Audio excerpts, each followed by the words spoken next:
Hello, welcome. This is Intuitive Anna Priscilla.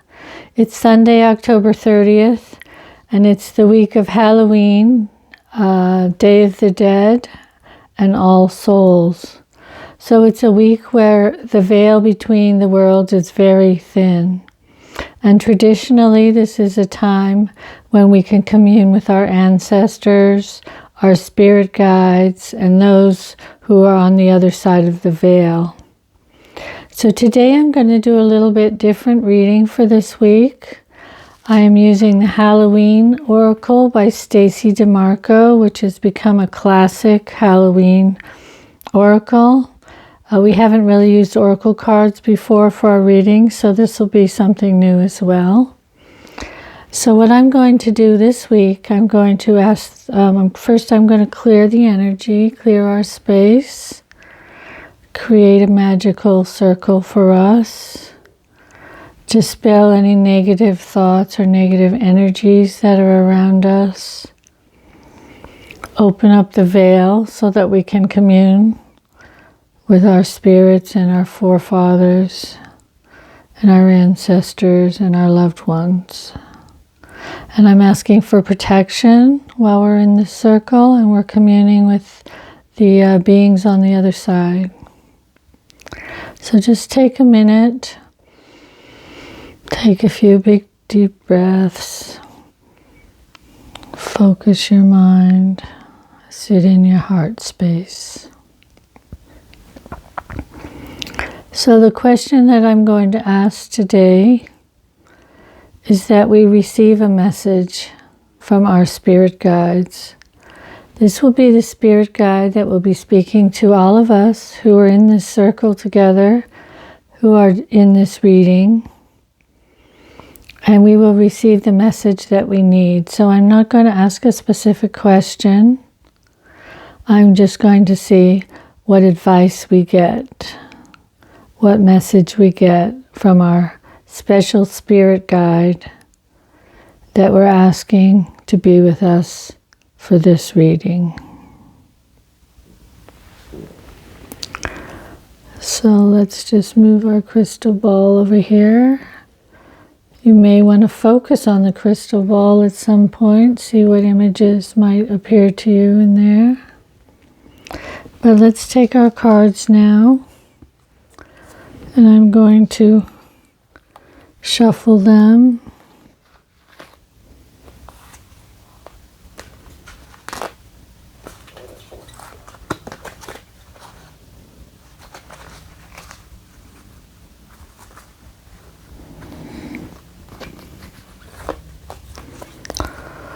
I just did see a blue light. I don't know what that is. Perhaps it's probably a reflection.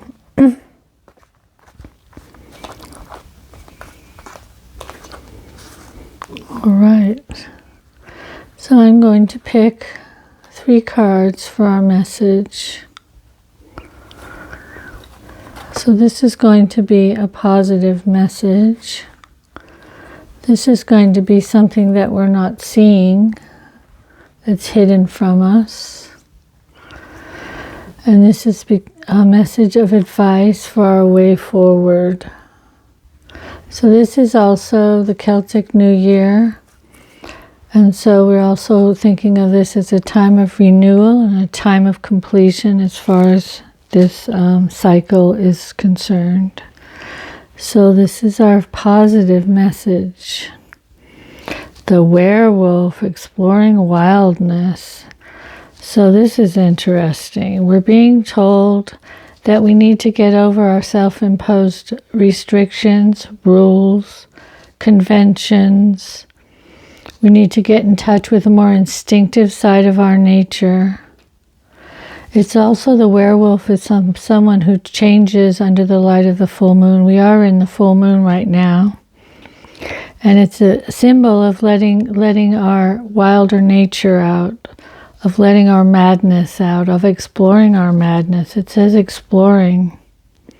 And I think also with all of the trauma and violence and problems and inhumanity that are going on around the world right now, Perhaps it's a time when we need to look at ourselves, at our crazy wild selves, and understand that nature, and allow ourselves to see that we are animals, that we can become animals, that we can become vicious savages.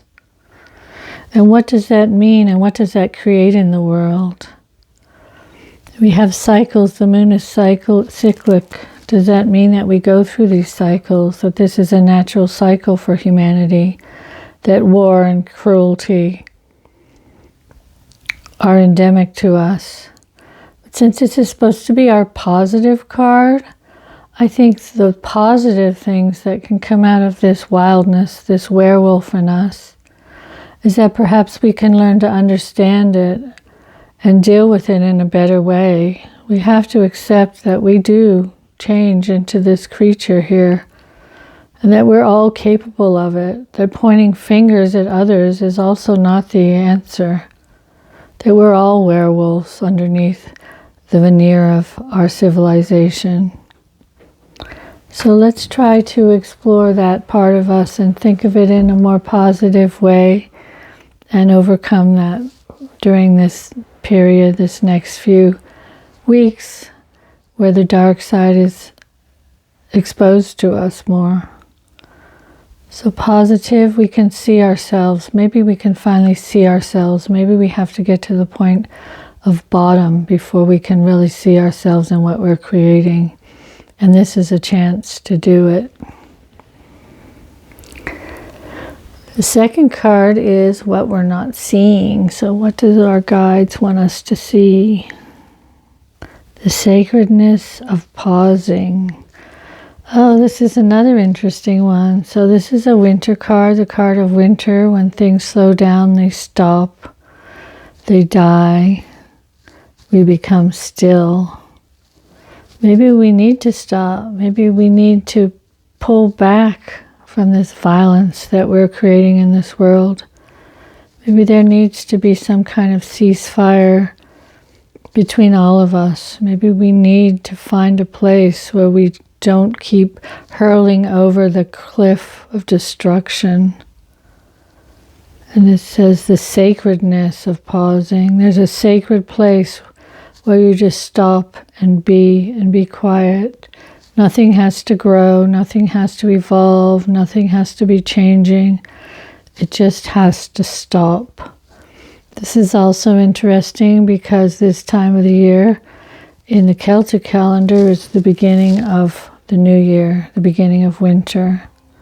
So we're moving towards the next season of winter.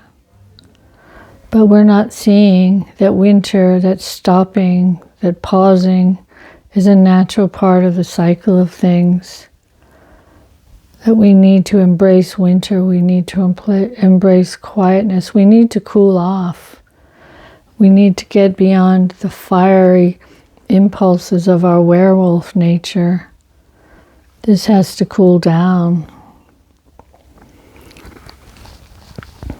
We have to stop. We have to look at ourselves. Winter's typically a time of introspection as well. So perhaps we need to stop our wars, stop our violence, stop our killing, step back, let things fall into their place, let things calm down a little bit here. And in our lives, if we're pushing forward, following our madness, take a time to pause. We're not seeing the quiet, the peace that we can have if we stop. Stop. Nothing will happen if we stop. It just won't go forward. And then the third card, scrying intuition. So here we have scrying. Here we have our crystal ball. So it's time to look within. Scrying, using a crystal ball for scrying, a lot of it is about looking within and seeing what the images are coming from your own subconscious, your own inner life showing up in images in this crystal ball. So I think that's what this card is saying. So we need to stop. We need to cool off. We need to look within. See what we can find within ourselves. See what we're seeing within ourselves. Reflect. See what comes up out of ourselves. Become much more self-aware about who we are and what we're becoming. We have both of these in our nature. We have crazy, wild, violent, but we also have a quiet Zen space. We also have a time in our lives where we're older and we're wiser. The winter of our lives. We have accumulated some wisdom. So this is also talking about, with this card, finding our inner wisdom again, looking within.